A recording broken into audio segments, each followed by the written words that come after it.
Hello everyone. स्वागत करता हूं आपका skills for everyone YouTube channel पे। तो जैसा कि हम डीएसए का पूरा सेशन चला रहे हैं, इस सीरीज़ में हम डीएसए के फंडामेंटल सीख रहे हैं विद सी प्लस प्लस। और आज है डे 5। पिछले कुछ दिनों में हमने पढ़ा कि सी प्लस प्लस क्या होता है, सी प्लस प्लस में वेरिएबल्स और डेटा टाइप्स पढ़े, उसके बाद ऑपरेटर्स पढ़ा। और आज का जो सेशन है वो पूरा है सी प्लस प्लस में इनपुट एंड आउटपुट पर, कि कैसे हम इनपुट करते हैं, कैसे हम आउटपुट करते हैं, और उस पर कुछ हमने प्रोग्राम बनाया। तो आज का ये पूरा सेशन मेजरली फोकस है हमारा इनपुट एंड आउटपुट वाले सेशन पे। तो लेट्स स्टार्ट। तो अगर हम बात करें सी प्लस प्लस में इनपुट एंड आउटपुट का, तो उसमें मेजरली हमारे पास दो मेजर रोल आते हैं, सी इन एंड सी आउट। अब ये सी इन और सी आउटपुट क्या बता रहा होता है? तो अगर हम सिंपल में आपको समझाने का प्रयास करें सी इन और सी आउट, तो सी से समझो आप कंप्यूटर और इन से समझो इनपुट। मतलब कंप्यूटर में जब भी इनपुट का काम हम करते हैं सी प्लस प्लस में, तो हम यूज कर रहे होते हैं सिंटेक्स सीन का। और सी आउट से समझो सी से कंप्यूटर और ओ से आउटपुट। मतलब कंप्यूटर से जब भी आउटपुट आ रहा होगा वो पा रहा होगा कहीं ना कहीं सी आउट के सिंटेक्स के साथ। तो इनपुट और आउटपुट करने का काम करने का दो मेजर सिंटेक्स होते हैं, सी इन एंड सी आउट। ये दोनों के हेल्प से ही इनपुट एंड आउटपुट कर पाते हैं हम पूरे प्रोग्राम में। अब समझते हैं कि सी इन एंड सी आउट होता क्या है। तो अगर हम बात करें नॉर्मली कि सी इन और सी आउट होता क्या है, सी इन को इनपुट स्ट्रीम कहते हैं। इसके हेल्प से हम रिसीव कर पाते हैं डेटा जो हम कीवर्ड के थ्रू इनपुट कर पाते हैं। मतलब अगर हमने कीवर्ड के थ्रू कुछ इनपुट किया है तो वो जो कंप्यूटर में रिसीव होता है। जो आपके प्रोग्राम में बनाए हुए वेरिएबल्स जो एक कंटेनर की तरह होता है, जो कुछ वैल्यू रख रहा होता है, वो वेरिएबल्स का जो वैल्यू है, जो इनपुट कीवर्ड की तरह हम इनपुट करते हैं, वो कर रहे होते हैं सी इन के हेल्प से। अब एक तरह से आप ऐसे समझो कि जब भी आप कोई प्रोग्राम लिख रहे हो या जब भी आप कुछ कोड लिख रहे हो और वहां पे आपको कुछ इनपुट चाहिए होगा सी प्लस प्लस में, तो आपको यूज करना होगा सी इन के सिंटेक्स, और उसके बाद आप है जो कुछ इनपुट कर पा रहे होगे अपना वैल्यू।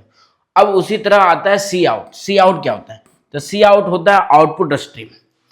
आउटपुट स्ट्रीम का मतलब एक ऐसा ऑब्जेक्ट जिसके हेल्प से हम कंप्यूटर से आउटपुट कर पा रहे कोई रिजल्ट। यानी जब भी हमें कुछ स्क्रीन पर डिस्प्ले करना होगा प्रोग्राम फाइल्स में, तब हम सी आउट का यूज कर रहे होंगे, जिसके हेल्प से प्रोग्राम है जो आपके स्क्रीन डिस्प्ले पर शो हो रहा होगा जो आप आउटपुट करना चाह रहे हैं। और ये हमारा सी आउट का मेजर जो काम होता है वो कहीं ना कहीं यूजर्स जो प्रोग्राम को लिख रहे हैं या जो प्रोग्राम को देख रहे हैं उनके साथ कम्युनिकेट करने का एक वे होता है। अब हम समझते हैं कि सी इन और सी आउट होता क्या है बेसिकली। तो सी इन और सी आउट हमारे सी प्लस प्लस में एक टर्म आया था आयो स्ट्रीम नाम का, जो हमारा प्री प्रोसेसर डायरेक्टिव होता है।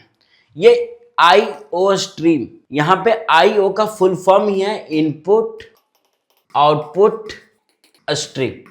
तो ये जो इनपुट स्ट्रीम और आउटपुट स्ट्रीम जो हो रहा है, मतलब इनपुट स्ट्रीम और आउटपुट स्ट्रीम, मतलब IO स्ट्रीम का जो मेजर काम हो रहा है वो इन दोनों को डिफाइन कर रहा है, सी इन और सी आउट को। मतलब इसके हेल्प से ही इनपुट और आउटपुट का सारा प्रोसेस हो रहा होता है।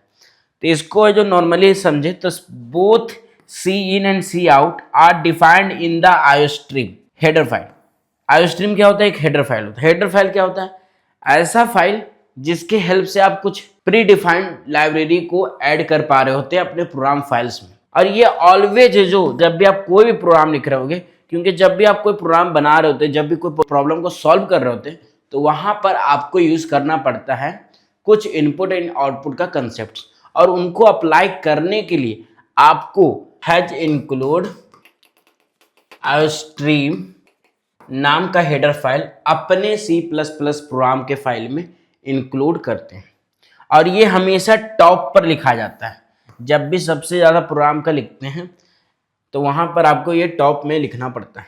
तो ये था हमारा सी इन और सी आउट का concept. C in and C out एक तरह से ऑब्जेक्ट की तरह काम कर रहा है, जो कहीं ना कहीं इस पूरे आयो स्ट्रीम हेडर फाइल में डिफाइंड है, जिसमें सी इन का काम इनपुट का है और सी आउट का काम आउटपुट का है। तो चलिए समझते हैं एक बेसिक सा एग्जांपल से, सी आउट के एग्जांपल से। लेट सपोज अगर हमें एक फर्स्ट अपना प्रोग्राम बनाना पड़े जिसमें हम चाह रहे हैं कि प्रिंट हो हेलो वर्ल्ड, हेलो दुनिया, hello like hello my name is Nikhil, hello my name is Aman, like this. अगर आपको कुछ भी प्रिंट करना है अपने टर्मिनल पे तो हम कुछ इस तरह का प्रोग्राम लिख रहे होते हैं।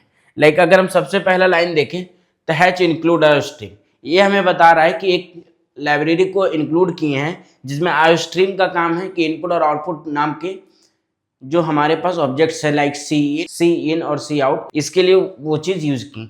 उसके बाद सेकेंड लाइन है यूजिंग नेम स्पेस स्टैंडर्ड।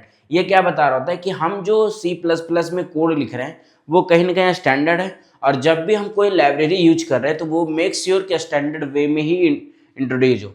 उसके बाद आता है इंट मेन फंक्शन।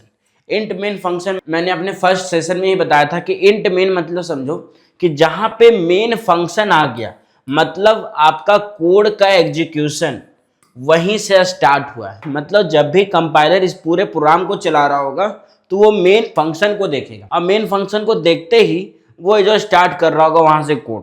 अब मेन फंक्शन को कोड जैसे ही देखा तो वहां फिर आया सी आउट।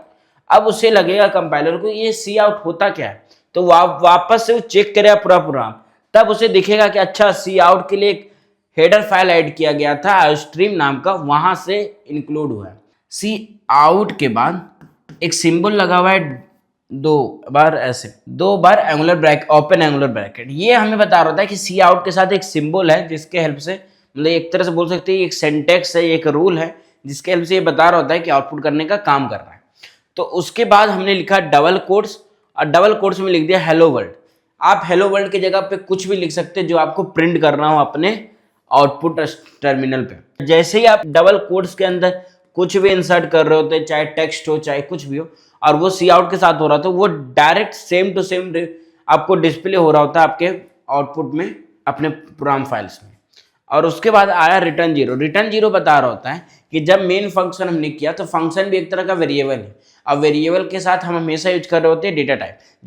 यहाँ पे हमने यूज किया int data type, int data type use किया और उसको रिटर्न जीरो किया। रिटर्न जीरो मैंने लास्ट वीडियो में बताया था कि रिटर्न जीरो का मतलब हो रहा है कि ये जो पूरा प्रोग्राम है वो कहीं ना कहीं सक्सेसफुल है, जो वर्क कर रहा है। तो ये जो पूरा प्रोग्राम था बेसिक सा हेलो वर्ल्ड प्रिंट करने का, ये यहाँ रहा। अब वही चीज को यहाँ पे लिखा हुआ है कि हैच इंक्लूड हेडर क्या है, हेडर है जो हैच इंक्लूड स्ट्रीम बता रहा है कि एक्सेस दे रहा है इनपुट और आउटपुट फंक्शनैलिटी का। नेम स्पेस डिक्लेरेशन क्या बता रहा होता है, ये बता रहा होता है कि आपका जो कोड है वो कहीं तक कोई भी स्टैंडर्ड वर्जन का अगर यूज हो रहा है लाइब्रेरी तो उसको यूज कर रहा है। मेन फंक्शन क्या है, मेन फंक्शन में समझो कि एवरी C+ प्रोग्राम, जब भी आप बड़े बड़े प्रोग्राम बनाओगे तो वहाँ का जो मेन एंट्री पॉइंट होगा वो मेन फंक्शन का होगा, और एग्जीक्यूशन भी मेन फंक्शन के हेल्प से होता है। वो ऊपर जो भी हम लाइब्रेरी इंक्लूड कर रहे होते हैं वो कहीं ना कहीं हमारे बीच के मेन फंक्शन के बीच में कहीं ना कहीं उसके लिए यूज किया जा रहा होता है। और आउटपुट स्टेटमेंट जो सी आउट किए उसका मतलब मेन क्या काम है कि उसमें जो भी आउटपुट कर रहे हैं वो कहीं ना कहीं हमारे स्क्रीन डिस्प्ले पर प्रिंट हो रहा है। अब एक प्रोग्राम बनाते हैं जहां पर हमें 2 नंबर को ऐड करना है। अब यहाँ पर कंसेप्ट आ रहा होता है आपका वेरिएबल्स और डेटा टाइप का। तो ये एक प्रोग्राम जो एक बढ़िया प्रोग्राम समझते हैं एज अ बिगिनर लेवल पे। सबसे पहले हमने नॉर्मली वही किया, लाइब्रेरी ऐड किया, उसके बाद स्टैंडर्ड लगा दिया ताकि जो प्रोग्राम है वो स्टैंडर्ड वर्जन समझे, और वापस से एक मेन फंक्शन लिखा। अब मेन फंक्शन के बाद का काम शुरू हो गया। सबसे पहले आपको एक वेरिएबल बनाना होता है। अब यहाँ पर आपको ऐड करने का जब काम आ रहा है तो मेजरली मिनिमम 2 वेरिएबल बनेंगे क्योंकि 2 वैल्यू को ऐड करना है। तो यहाँ पर हमने बनाया इंट A एंड B नाम का वेरिएबल। मतलब यहाँ पर हुआ क्या कि A नाम का वेरिएबल और B नाम का वेरिएबल मेमोरी में जाकर स्टोर हो गया, जहाँ पे हमने वेरिएबल का नाम असाइन कर दिया, लेकिन उसका डेटा टाइप हमने दिया इंट, मतलब इंटीजर टाइप का ही वैल्यू ये रखने वाला है। उसके बाद हमने क्या किया कि सी आउट इंटर 2 नंबर्स, मतलब बोल रहा है कि स्क्रीन पर जाकर डिस्प्ले हो जा कि इंटर 2 नंबर मतलब यूजर के साथ इंटरेक्ट करने का काम कर रहा है कि 2 वैल्यू को इंसर्ट करो। तो यहाँ पर normally insert inter 2 numbers print हो गया। उसके बाद हमने लगाया सी इन। अब ये सी इन का क्या काम है, सी इन बता रहा होता है कि इनपुट करने का काम आता है। अब चूंकि यहाँ पर आपके पास 2 ऑप्शन है, या तो आप ऐसे भी लिख सकते हैं सी इन ए, क्योंकि ये पूरा एक सिंटेक्स है सीन के साथ का, तब ये इनपुट करने का काम कर रहा होता है।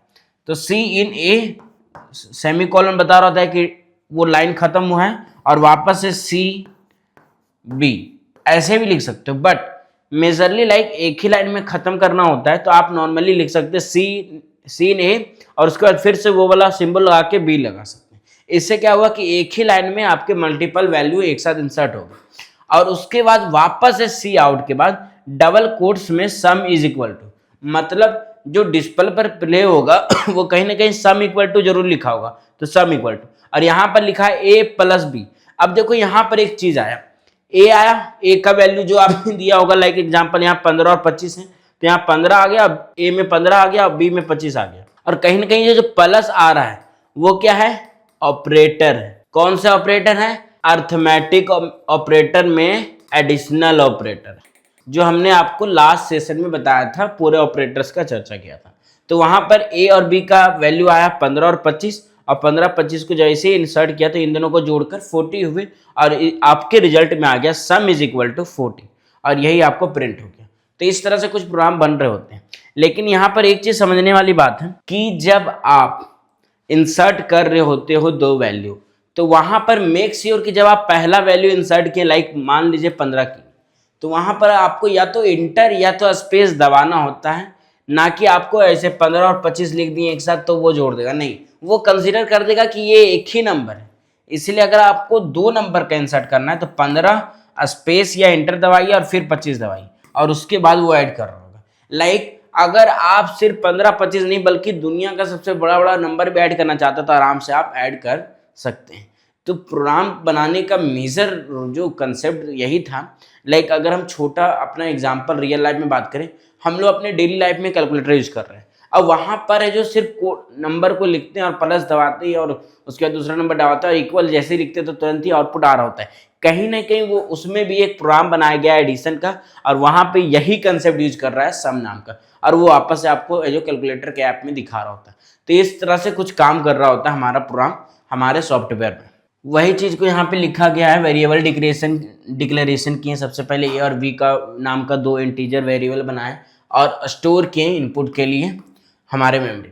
फिर हमने प्रॉम्प्ट दिया यूजर को कि भाई अपना दो वैल्यू इंसर्ट करो, cout display instructions like telling the user what to enter, कौन सा वैल्यू इंसर्ट करना है। फिर रीड किया, मतलब यूजर के थ्रू हमने इनपुट लिया कीबोर्ड के हेल्प से कि अपना वो दो वैल्यू इंसर्ट करें, और इंसर्ट करते फिर हमने जो प्रोसेस किया like sum is equal to A plus B किया, और यहाँ पे प्रोसेस होने के बाद कैलकुलेट करके डिस्प्ले कर दिया, मतलब वापस से सी आउट कर दिया, cout sum is equal to 40, और फाइनली आपके पास आपका आउटपुट आ गया सम is equal to 40।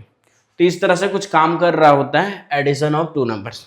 I totally agree कि ये सब सारे बेसिक्स प्रोग्राम है, लेकिन ट्रस्ट में ये सब सारे कंसेप्ट आपको एक बिल्डअप कर रहे हैं, एक फाउंडेशन बना रहे हैं, क्योंकि एक बार अगर आपका फाउंडेशन अच्छा हो गया तो फिर डीएसए में हम जिस तरह बढ़ते जाएंगे धीरे धीरे ये सारे कंसेप्ट कहीं ना कहीं हम यूज कर पा रहे हैं। एक और क्वेश्चन हम करते हैं, अब एक क्वेश्चन करते हैं कि एक रेक्टेंगल जो होता है उसका एरिया निकालते हैं। तो रेक्टेंगल का एरिया का फॉर्मूला क्या होता है, length into width, right, length into breadth.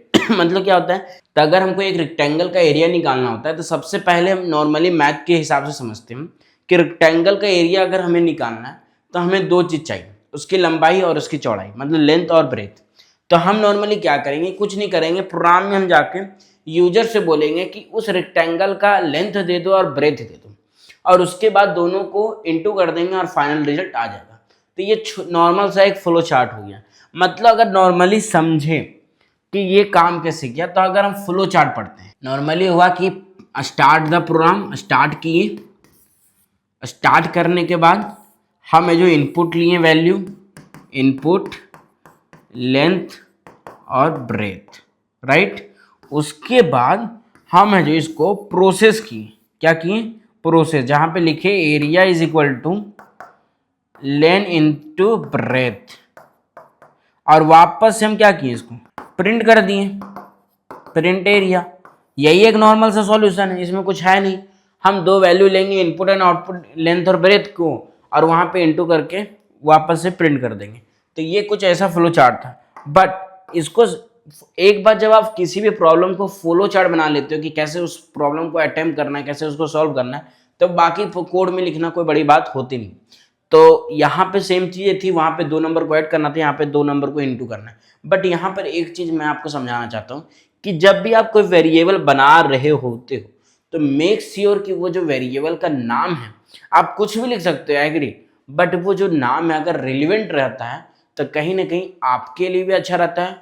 और अगर लेट सपोज आप कंपनी में काम कर रहे होते या किसी भी प्रोडक्ट या प्रोजेक्ट पर काम कर रहे होते तो दूसरे जो आपके टीम एम्प्लॉयज़ है या मेंबर्स हैं उनको भी समझने में आसानी होती है। इसलिए एक अच्छा मतलब लाइक एक अच्छा आइडिया और एक अच्छा स्टार्ट ही ऐसा होगा कि आप भी वेरिएबल का नाम एक रिलेवेंट रखो ताकि वो चीज़ें समझ में आ रही हो।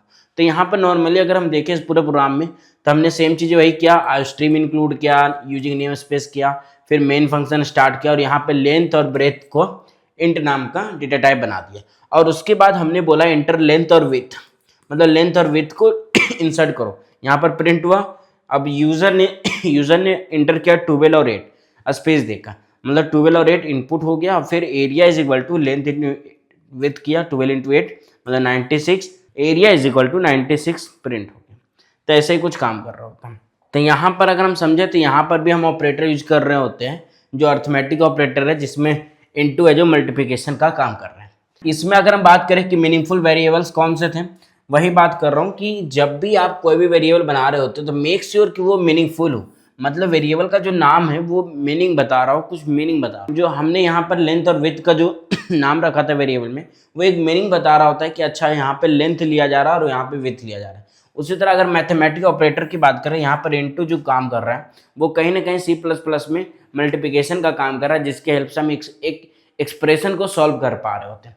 उसके बाद रियल वर्ल्ड एप्लीकेशन की बात करें तो लेट सपोज अगर आपको किसी भी रूम के बारे में या किसी भी रूम का या किसी भी घर के स्ट्रक्चर का एक बार में एरिया निकालना हो और आपके पास लेंथ और विड्थ दिया हो तो आराम से आप जो लेंथ इसी तरह से आराम से बिना संकोच के अपने एक प्रोग्राम में डाल के और उसको इंसर्ट करके आउटपुट ला सकते हैं। तो इस तरह से हम अपने प्रोग्राम अपने डेली कोडिंग लाइफ को रियल लाइफ में यूज कर रहे होते हैं। C++ में बहुत सारे ऐसे लाइब्रेरीज हैं जिसके हेल्प से आप 1 मिनट में बहुत सारी चीज़ों को कर सकते हैं। उसी में एक आता है स्क्वायर नाम का लाइब्रेरी, स्क्वायर नाम का मेथड, स्क्वायर नाम का फंक्शन, जिसके हेल्प से आप सिर्फ स्क्वायर लिखोगे स्क्वायर और उसके अंदर आप जो वैल्यू दे रहे होगे तो उसका स्क्वायर निकल जाएगा। जैसे मैं अगर मान लीजिए लेट सपोज अगर हमने लिखा पावर 7,2 मतलब 7 का स्क्वायर करो तो 7 का स्क्वायर होता है 49, राइट। तो ये जो बना मेथड ये पाव नाम का हमारे C++ में हमारे कोई भी लैंग्वेज में जहाँ पे बनाया गया है। सो DSA is all about logic. तो आज हम लॉजिक की बात करते हैं कि ये कोड कैसे चला। तो अगर हम नॉर्मली कैलकुलेटर में बात करें कि जैसे हम वहाँ पर लिखते हैं स्क्वायर हमें निकालना है और वहाँ पे हम नंबर इंसर्ट करते हैं तो वहाँ पर स्क्वायर आ जाता है, उसका लॉजिक समझते हैं। तो नॉर्मली कुछ नहीं हुआ। स्क्वायर का मीनिंग क्या हुआ?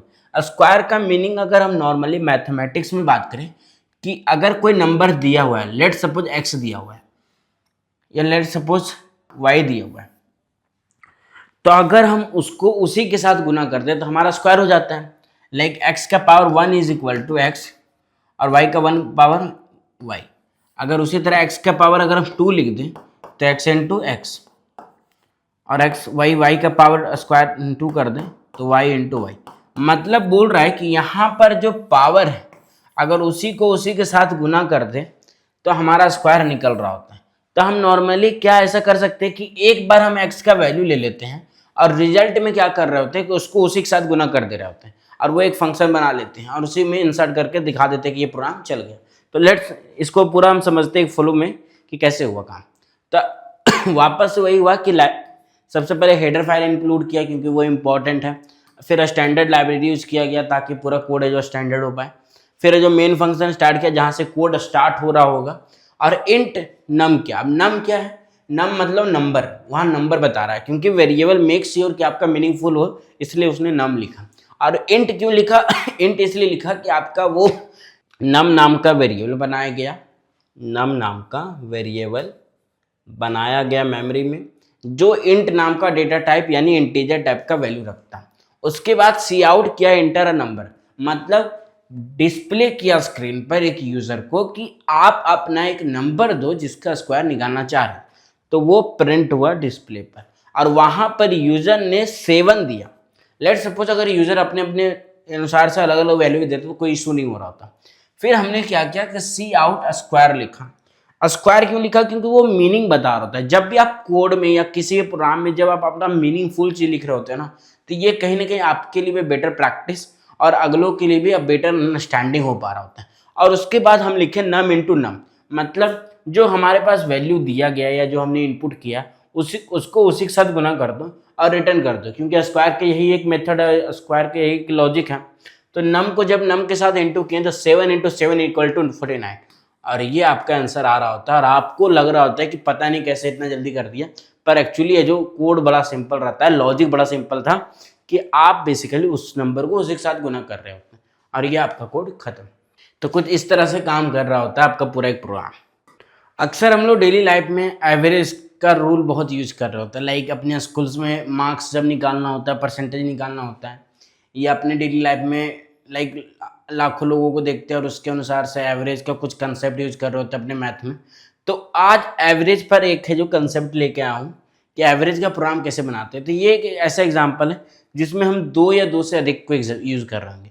तो नॉर्मली कुछ नहीं है, वापस से वही हेडर फाइल इंक्लूड किया गया है, वापस से हेडर फाइल हमने इंक्लूड किया, उसके बाद using name space standard use किया, और अब यहाँ पर डेटा टाइप बदल गया। अब समझते हैं, चूंकि एवरेज ऐसा होता है जो पॉइंट में आ रहा होता है। और याद कीजिए जब हम डेटा टाइप्स पढ़ रहे थे तो वहाँ पर हम पॉइंट्स वाला जो वैल्यू था वो कहीं ना कहीं हम डेटा टाइप फ्लोट में यूज कर रहे थे।